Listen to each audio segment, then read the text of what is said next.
What exactly people consider a real motorcycle, and why we even care in the first place?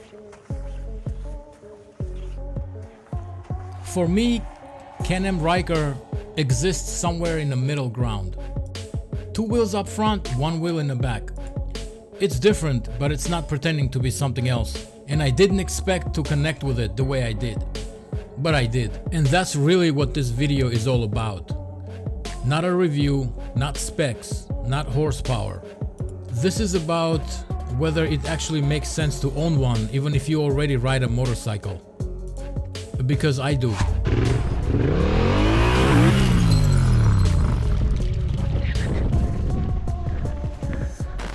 At the moment I got a Yamaha Tenere 700 and I got a Triumph Street Triple.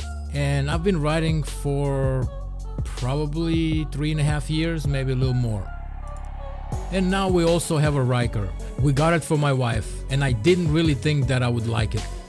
So this video is about how I went from what the hell is this thing to yeah, this actually belongs in my garage. Before I start, just to be clear, I don't work for Can-Am and this isn't an ad. Nobody paid me to say any of this. Why we even got one?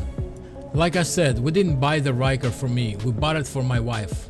She wanted to experience riding, the open road, the freedom, but she didn't want a motorcycle. Didn't want to deal with balance, clutch work, learning, dropping it, all that stress. And another big part of it, at least where we live, you don't even need a motorcycle license to ride a Ryker. In California, you still need a motorcycle license for a trike, but not for a Ryker. Just that alone makes it a lot more accessible. You can pretty much come from a regular Class C car license, hop on one of these and experience that open road feeling without jumping through all the hoops of getting a motorcycle license.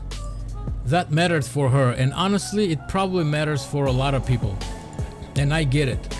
Motorcycles are amazing, but they also unforgiving. So we looked at a Ryker. We got the rally version, a little more suspension, a little more clearance, kind of a go everywhere bike. So that way you can go off-road if you like to.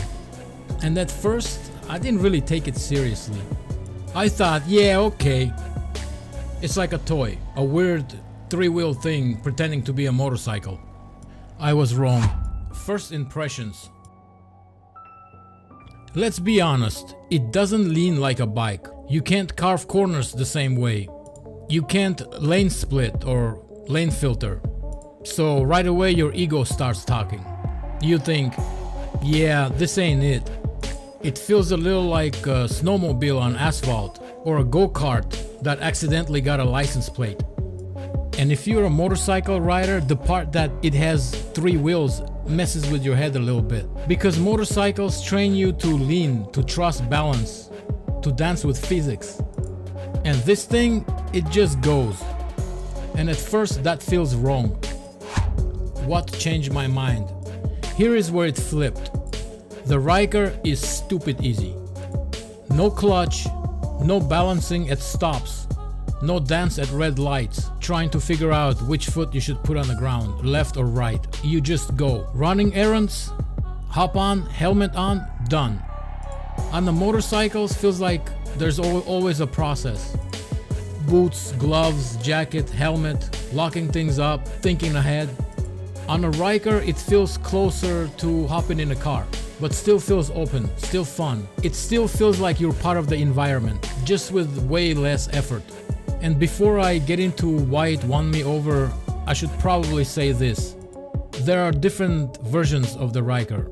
We didn't just randomly grab one. We went with the Ryker Rally, and that part actually matters. It's got more suspension travel, more ground clearance, and it's built a little more for bad roads, uneven pavements, just the kind of stuff you actually run into if you don't live somewhere perfect. I'm not saying it's an off-road machine. It's not a dirt bike. It's not a side-by-side.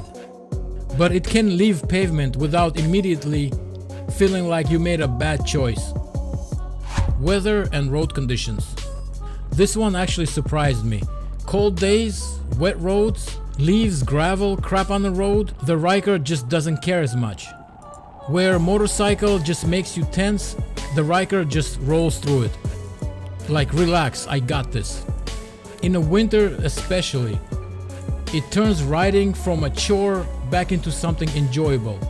It makes riding accessible when a motorcycle starts feeling like work. Here is something no one talks about enough. When other drivers on the road see the Ryker, they really see it. It doesn't register in their mind like a motorcycle or a car. It's like a visual glitch. Drivers on the road double take. They slow down, they stare. Like, what the hell is this thing? And that's good, because you're not invisible. You're more noticeable than a motorcycle, but you still feel exposed enough to feel connected to the road. Is it dangerous? Let's be real. Yes, it can be dangerous. You can still crash, you can still get hurt. You don't have a seatbelt, and you're not in a metal box. My wife actually went off a cliff on hers, about 50 to 70 feet down a slope. She was okay, thankfully, but it proved something important. You still have to respect it.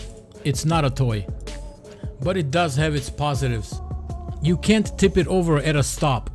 You're more stable. You're not constantly fighting balance and worrying about slippery conditions.